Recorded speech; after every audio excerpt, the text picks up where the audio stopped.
Welcome to a video from livetradingfootball.com. In this video I want to show you a neat little sort of in-play strategy where we are laying a favourite who is leading by at least 2 goals. This is a Danish Super League game between Nordsjælland and AGF. Excuse my pronunciation for our Danish viewers. And what we've done is we've laid the favourite, who are leading 2-0 after about 60 minutes. We've backed 3-0 and we've backed over 3.5.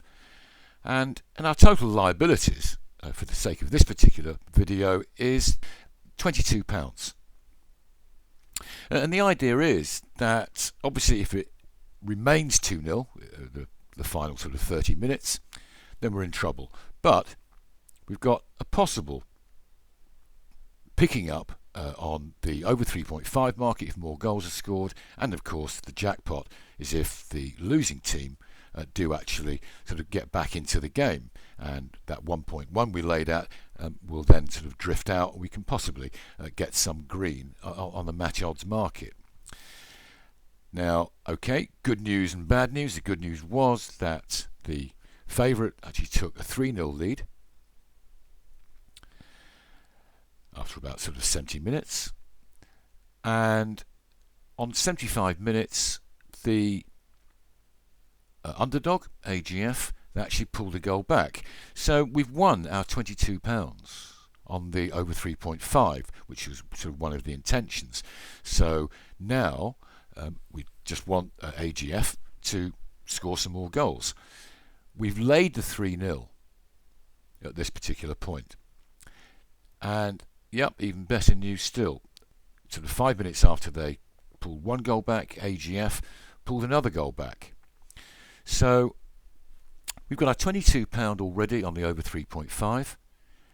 We've cleared the red on the correct score market, so we're okay on that. It's a scratch trade there, as you can see. So there's 0 on the correct score, and the score has gone to 3-2.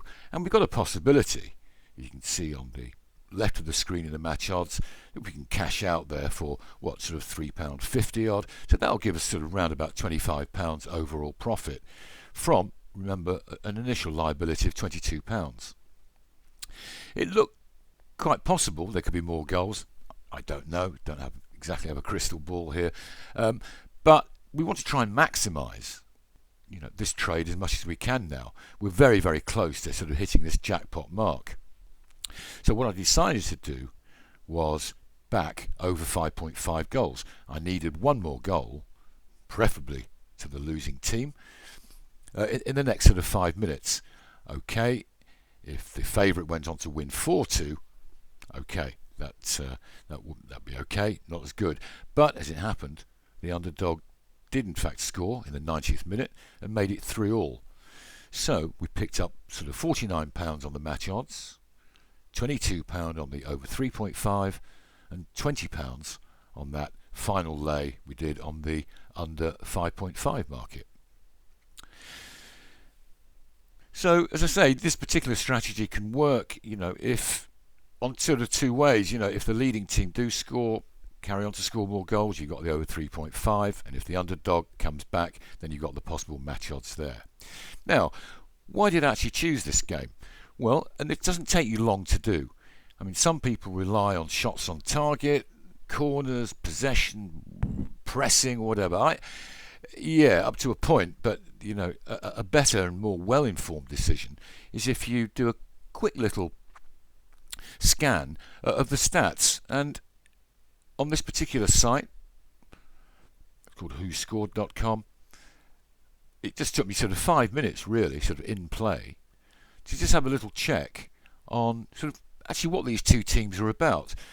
As you can see there, Nordsjælland, they're in 8th position after sort of 30 odd games with the Danish Super League, and the opponents AGF were in 9th, and sort of equal points, or 34 points and 35 points. But what was sort of more interesting to me was the recent form, and you can see there that the favourite, who were leading 2-0, Nordsjælland, had lost 4 out of the last 6 games and drawn the other 2.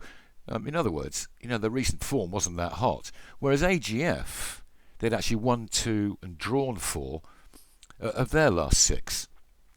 And we can just sort of dig a little bit deeper and look at the actual home form. Okay, that just confirms that Nordsjælland's recent form wasn't so good. Gone to the away form. Now AGF, okay, they'd only won in their away games, which is poor, but they've drawn 8. I mean, that's over 50% of their away games that they've drawn, and that gave me enough confidence to actually sort of apply this particular strategy. I'm just going to see here what the final profit and loss was. Actually, for this day, I mean, I started quite early. I did some Japanese stuff sort of quite early in the morning. Didn't get off to a very good start. Second game there, I won £107 on another sort of Japanese game. Can't quite remember how I did that, but it's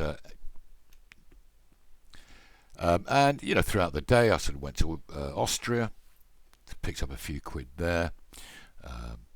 Finland, went to Finland, FC Jazz. That's always quite a nice team to trade. Yeah, and sort of made some green on there. And here we have a look at the sort of final profit and loss on the Danish game. Over 3.5, we made sort of £20. Over 5.5, we made £20. And on the match odds, we made £47. So there's sort of around about 87 pounds profit on that. Good. Well, thanks for watching, and if you want to subscribe to more of these videos, just click on the subscribe button underneath this video. Thanks for watching.